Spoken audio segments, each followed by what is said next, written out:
الحمد للہ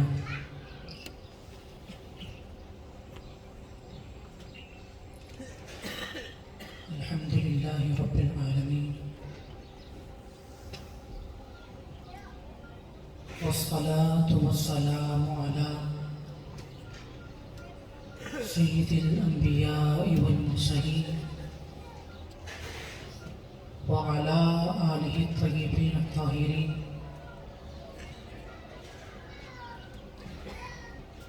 اما بعد فاعوذ باللہ من الشیطان الرجیم بسم اللہ الرحمن الرحیم قال اللہ تعالی فی کلامہ المجید هل أتى على الإنسان حين من الدهر لم يكن شيئا مذكورا صدق الله مولانا العظيم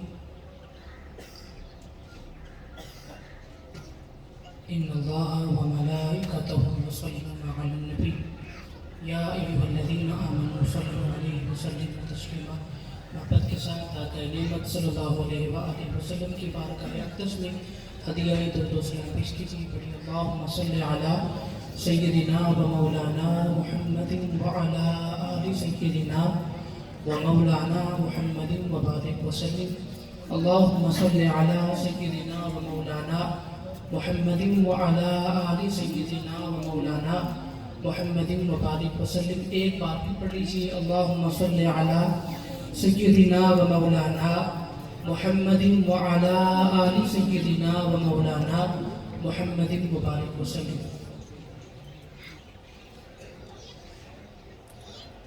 نہایت ہی واجب الاحترام سامعین گرامی قدر، معزز مہمانان گرامی قدر اور لائق ساتھ احتشام علماء کرام، آپ سب کی بارگاہ میں اپنی طرف سے اور والد گرامی حضور پیر سید حسنین رضا شاہ صاحب آپ کی طرف سے سلام پیش کرتا ہوں. السلام علیکم ورحمۃ اللہ وبرکاتہ. جیسا کہ آپ سب کے علم میں ہے کہ ہم ایک ایسے مرد خلیق کہ ایصال ثواب کی محفل میں شریک ہیں کہ جن کا نام تو نواز تھا، لیکن اللہ نے انہیں اس ہنر سے بھی نواز رکھا تھا کہ جو بھی شخص ان سے منسلک ہے وہ بھی ان کی طرح حسن اخلاق کا مالک ہے. مالک کی بارگاہ میں دعا ہے کہ مولا خان صاحب عباس خان صاحب کی بے حد و حساب مغفرت و بخشش فرمائے. حضرات، آپ کے سامنے میں نے سورہ دہر کی پہلی آیت تلاوت کرنے کا شرف حاصل کیا ہے. اللہ تعالیٰ ارشاد فرماتا ہے کہ انسان پر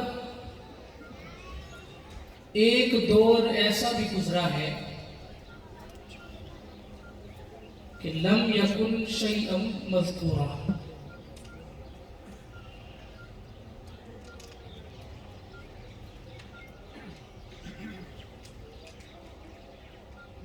وہ موجود نہیں تھا،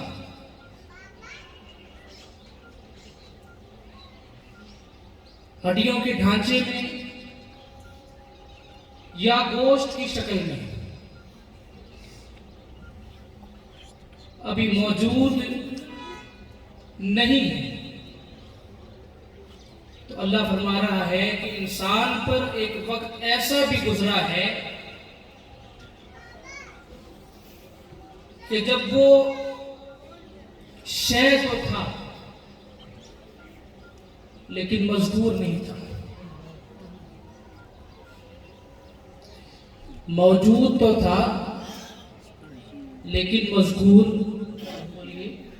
نہیں تھا۔ مذکور کا معنی آپ سب صاحبان درک ہے تو جانتے ہوں گے، لیکن میں اپنے علم میں اضافے کے لیے عرض کر دیتا ہوں کہ مذکور اسے کہتے ہیں کہ جس کا ذکر کیا گیا۔ اللہ تعالیٰ نے ارشاد فرمایا کہ انسان موجود تو نہ تھا، موجود تھا لیکن مذکور نہ تھا۔ تو یہاں پہ ایک بات سمجھ آتی ہے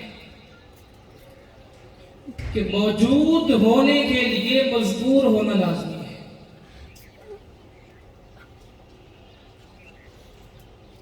اگر کسی شخص کا ذکر کیا جا رہا ہے تو اس دنیا میں آنے کے بعد اس کا ذکر ہوگا۔ کوئی بھی شے جب تک اپنے وجود میں نہیں آتی تب تک محال ہے کہ اس کا ذکر کیا جائے۔ تو اللہ کیا فرما رہا ہے کہ انسان ابھی وجود میں نہیں آیا۔ تو اللہ فرما رہا ہے کہ انسان پہ ایک ایسا وقت بھی گزرا ہے کہ جب وہ موجود تو تھا لیکن مذکور نہ تھا۔ اب یہاں پہ ایک بہت باریک نکتہ ہے کہ انسان کے ساتھ اللہ کی محبت ایسی ہے کہ ابھی موجود نہیں ہے لیکن پھر بھی ذکر فرمایا۔ کیا فرمایا؟ کہ وہ موجود تھا لیکن مذکور نہ تھا۔ یہ بذات خود یہ آیت ایک ذکر ہے انسان کے لیے کہ انسان موجود تھا لیکن مذکور نہ تھا۔ اب اسی سے آگے ایک چیز ہم حاصل کر سکتے ہیں کہ اگر اپنے وجود کو دائمی بنانا ہے اور آپ یہ چاہتے ہیں کہ آپ کا نام رہتی دنیا تک رہے تو یاد رکھیں کہ مذکور ہو جائے، ایسے ہو جائے کہ آپ کے جانے کے بعد لوگ آپ کا ذکر کریں۔ کسی کا ذکر 1 سال کے لیے ہوتا ہے، کسی کا ذکر 2 سال کے لیے ہوتا ہے، پھر 1 دہائی، 2 دہائیاں، 50 سال، 1 صدی۔ ہر شخص کا ذکر ایک معین مدت تک ہوتا ہے، یعنی جب تک وہ مذکور تھا اس کا وجود اس دنیا میں تھا۔ جو ہی لوگ اسے فراموش کر گئے، بھلا گئے، اس کا وجود ختم ہو گیا۔ یہی وجہ ہے کہ آج اگر آقا نعمت صلی اللہ علیہ وآلہ وسلم کو ہم حاضر و ناظر جانتے ہیں، موجود جانتے ہیں، تو صرف اسی لیے کہ وہ مذکور ہے، اور مذکور بھی اس کلام میں کہ جسے فنا نہیں ہے۔ بات آگے لے کے چلتے ہیں۔ اب مذکور وہ ہے کہ جس کا ذکر کیا گیا ہے، جس کا ذکر کیا گیا ہو، اور ذکر کرنے والے کو کہتے ہیں ذاکر۔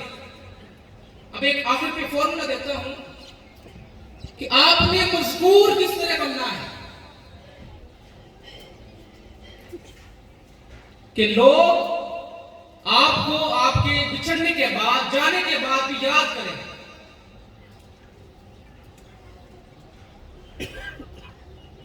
ایک کلیہ دیتا ہوں۔ اللہ نے فرمایا فَاذْكُرُونِي أَذْكُرُكُمْ، کہ تم میرا ذکر کرو، میں بولیے تمہارا ذکر کرو۔ اب یاد رکھیں کہ ہمارا ذکر کرنا، ہمارا بات کرنا، آج اس محفل میں بیٹھ کے اس مجلس میں ہم بات کر رہے ہیں، تو یہ الفاظ کسی کے ذہن میں ایک دن رہیں گے، کسی کے ذہن میں 2 دن رہیں گے، تو چلے 1 سال تک یہ الفاظ کو اپنے ذہن میں محفوظ کر سکتا ہے، لیکن اس کے بعد وہ بھول جائے گا۔ یہ ہے ہمارا ذکر کرنا، تو ہم اللہ کا ذکر کرتے ہیں اور ہمارے ذکر کو فنا ہے، جو ہی ہماری ہستی مٹے گی ہمارا ذکر بھی ختم ہو جائے گا۔ تو اللہ نے فرمایا کہ تو میرا ذکر کر، میں تیرا ذکر کرتا ہوں۔ اب تو میرا ذکر کر کے 10 سال 20 سال 50 سال یا 1 صدی اس دنیا میں گزار گیا ہے، اب یہ میری ذمہ داری ہے کہ میں تجھے رہتی دنیا تک مشہور رکھوں۔ حضور بابا فرید الدین گنج شکر رحمۃ اللہ تعالی علیہ آپ کی بارگاہ میں ایک شخص کھڑا ہو گیا، بڑا عجیب سوال کیا کہ حضور بتائیے اللہ اس وقت کیا کر رہا ہے؟ تو آپ سب کو پتا ہے کہ اللہ وجود سے پاک ہے، وہ تو کسی چیز کا محتاج ہی نہیں ہے، وہ تو لفظ کن فرماتا ہے اور ہر چیز جسے وہ چاہتا ہے، جو اس کی منشا ہوتی ہے، وہ وجود میں آ جاتی ہے۔ تو عرض کی کہ اللہ اس وقت کیا کر رہا ہے؟ بابا صاحب نے ایک لمحہ بھی توقف کیے بغیر فرمایا کہ اللہ اس وقت یا فرید یا فرید یا فرید کر رہا ہے۔ مرید کو تعجب ہوا، وہ ہم جیسی ناقص عقل رکھتا تھا، عرض کی کہ حضور اللہ تو بندے کا محتاج نہیں ہے، بندے اللہ کا ذکر کرتے ہیں، اللہ اپنے بندے کا ذکر کیوں کرے؟ ہم اس کے محتاج ہیں، ہم اسے پکارتے ہیں، تو وہ تو ہمارا محتاج بولیے نہیں ہے۔ تو آپ نے فرمایا کہ قرآن نہیں پڑھا؟ کہا حضور میں حافظ قرآن ہوں۔ آپ نے فرمایا کہ آیت نہیں پڑھی فَاذْكُرُونِی اذْکُرْکُم، کہ تم میرا ذکر کرو بدلے میں میں تمہارا بولیے ذکر کروں گا۔ تو مذکور ہونے کے لیے پہلی شرط یہ ہے کہ آپ ذاکر بن جائیں، ہر گھڑی ہر آن اپنے معبود کا ذکر کریں۔ کوئی چیز بھی سوچتے ہیں کہ بات ذہن میں آتی ہے تو پہلے یہ دیکھیں کہ اس کا تعلق میرے رب کے ساتھ ہے یا نہیں ہے۔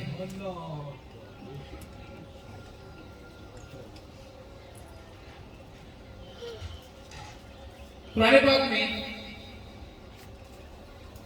ایک اور جگہ اللہ نے فرمایا، موضوع سے متعلق بات میں کر کے اجازت چاہوں گا،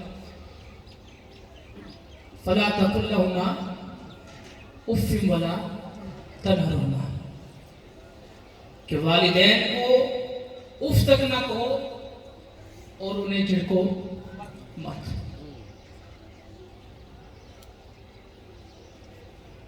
اب یہ کیوں اللہ نے فرمایا؟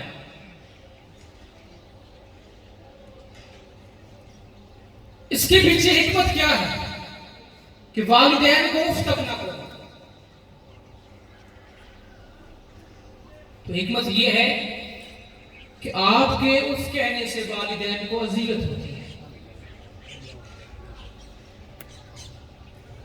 اب کئی علاقے ایسے بھی ہیں کہ جہاں لفظ اف رائج نہیں، تو جی کہیں کہ ہم تو والدین کو اف نہیں کہتے، حکمت کیا ہے کہ وہ اذیت کو محسوس کرتے ہیں، وہ چاہے اف کہنے سے ہو یا چاہے کسی کام کا انکار کرنے سے ہو۔ آپ کو اگر والد کہتا ہے یا والدہ کہتی ہے کہ بیٹا جا کے فلاں کام کر کے آؤ، آپ ان کی حکم عدولی کرتے ہیں، تو بتائیے اذیت ہوگی کہ نہیں ہوگی؟ بولیے۔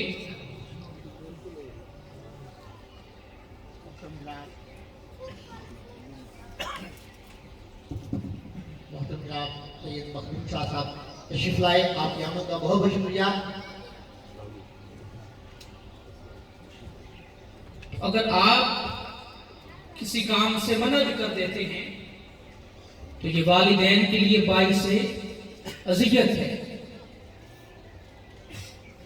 اور یاد رکھیں کہ یہ اذیت صرف اس دنیا تک محدود ہی رہتی ہے۔ جیسے نیک اولاد والدین کے لیے صدقہ جاریہ ہے، اسی طرح جو اولاد بری ہوگی وہ والدین کے لیے باعث عذاب بھی ہو سکتی ہے۔ ہم تصویر کا صرف ایک رخ دیکھتے ہیں، اگر دوسرے رخ سے دیکھیں تو ہم اپنے والدین کے لیے باعث عذاب بھی بن سکتے ہیں۔ تو جن لوگوں کے والدین اس دنیا سے رخصت ہو گئے، آپ سب کو چاہیے کہ ان کے ایصال ثواب کے لیے اہتمام کریں، اور جیسے علامہ صاحب فرما رہے تھے، بہت ہی اچھی گفتگو آپ نے فرمائی کہ ہفتے میں آپ کو روز تو جانے کا حکم نہیں دیا گیا، صرف ایک مرتبہ کہا گیا ہے کہ آپ نے والدین کے مزار پہ جانا ہے۔ تو یاد رکھیے کہ والدین کے حکم کو ٹالنے سے بڑھ کر گناہ ہے نبی پاک کے حکم کو ٹالنے کا۔ جب نبی نے کہا ہے کہ ہفتے میں ایک بار جانا ہے تو جانا ہے۔ نبی کا حکم بمنزل واجب ہوتا ہے، اور واجب پر عمل کرنا ضروری ہوتا ہے۔ اگر ہمیں روز جانے کو حکم دیا جاتا تو آپ خود اندازہ لگا سکتے ہیں کہ ہم کتنے سزاوار ٹھہرتے ہیں۔ اللہ پاک کی بارگاہ میں دعا ہے کہ مالک لم یزل ہمیں اپنے والدین کو، جن کے حیات ہے، ان کا ادب و احترام کرنے، اور جن کے دنیا فانی سے رخصت ہو گئے ان کے لیے ایصال ثواب کا اہتمام کرنے کی توفیق عطا فرمائے۔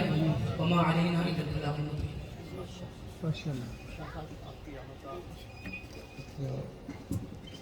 چھوٹا بائک نہیں چل رہا۔ یہ بہت اچھا فرمایا، ان کے بیان کا ایک